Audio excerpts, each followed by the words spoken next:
पुण्यातील मुळशी तालुक्यात असलेल्या पौड गावामध्ये जे नागेश्वर मंदिर आहे, या मंदिरातल्या देवीची जी मूर्ती होती त्या मूर्तीची विटंबना एका तरुणाकडून करण्यात आली आणि त्याच्याच निषेधार्थ आज मुळशीकरांनी कडकडीत बंद जो आहे तो पुकारलेला होता आणि या बंदला अतिशय चांगला प्रतिसाद मिळताना पाहायला मिळतोय। मी आता पौड गावाच्या मुख्य चौकामध्ये उभी आहे। तुम्ही आताही या ठिकाणी पाहिलं तर प्रचंड शांततेचं वातावरण आहे।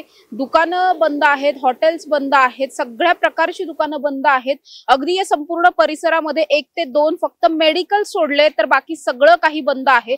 समस्त मुळशीकरांनी या संपूर्ण बंदला पाठिंबा दिलेला आणि खूप चांगला प्रतिसाद दिलेला पाहायला मिळतो। आपण आताही पाहिलं तर पोलिसांचा बंदोबस्त रस्त्यावरती आहे आणि फक्त दुकानं आणि बाकीचं सगळं बंद आहे इतकंच नाही तर लोक घराच्या बाहेर सुद्धा आज पडलेली नाहीयेत। आज सकाळी या ठिकाणी एका भव्य दिव्य मोर्चाचं आयोजन करण्यात आलेलं होतं।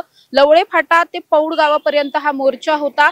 या मोर्चाला नंतर एका ग्रामसभेमध्ये एका छोट्याशा सभेमध्ये त्याचं रूपांतर झालं आणि ही सभा संपलेली आहे। समस्त मुळशीकर या मोर्चाला सहभागी झाले होते। या मोर्चामध्ये दुचाकी असतील, कार असतील ते घेऊन सहभागी झालेले होते आणि आता जेव्हा हा मोर्चा संपलेला आहे तेव्हा मुळशीतल्या या रस्त्यांवरती नागरिक सुद्धा तितकेसे बाहेर दिसत नाहीयेत। सगळं काही बंद आहे आणि जी काही घटना या ठिकाणी घडली या घटनेचा निषेध जो आहे तो अतिशय चांगला प्रतिसाद देऊन या ठिकाणी नोंदवला जात असल्याचं पाहायला मिळतं। आपण आताही पाहिलं तर अतिशय सुंदर पद्धतीने खरं तर इथलं नियोजन जे आहे ते पोलिसांनी केलेलं होतं, कारण पोलिसांवरती या सगळ्याच प्रकरणानंतर हे प्रकरण चिघळू नये यासाठीची एक मोठी जबाबदारी होती। मात्र पोलिसांनी सुद्धा ही जबाबदारी पार पाडलेली आहे। गेल्या 3 ते 4 दिवसांपासून या ठिकाणी मोठा पोलीस बंदोबस्त आहे। कुठलीही अनुचित घटना या ठिकाणी घडू नये यासाठी प्रयत्न पोलिसांकडून सुद्धा केले जातात आणि ग्रामस्थांकडून सुद्धा शांततेचं आव्हान जे आहे ते खरं तर करण्यात आलेलं आहे।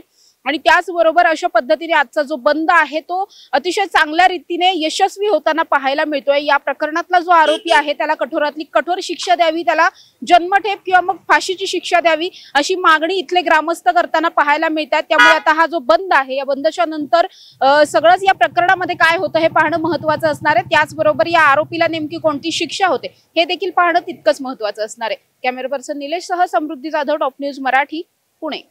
घ्या परदेशात भरारी, तेही सर्वसामान्यांना परवडणारी। 1 रुपया भरा आणि थायलंड मध्ये फिरा। सचिन इंटरनॅशनल घेऊन आले आहेत जगातली सर्वात स्वस्त परदेश टूर। पूर्ण 5 दिवसांचं पॅकेज आता फक्त 32,999 रुपयांमध्ये। पॅकेज मध्ये विमान प्रवास, हॉटेल, ब्रेकफास्ट, ट्रान्सपोर्ट आणि प्रेक्षणीय स्थळे। सचिन इंटरनॅशनल 18 वर्षांपासून पर्यटन क्षेत्रातील एक विश्वसनीय नाव। सचिन इंटरनॅशनल सोबत मनसोक्त फिरा। संपर्क 7767989898।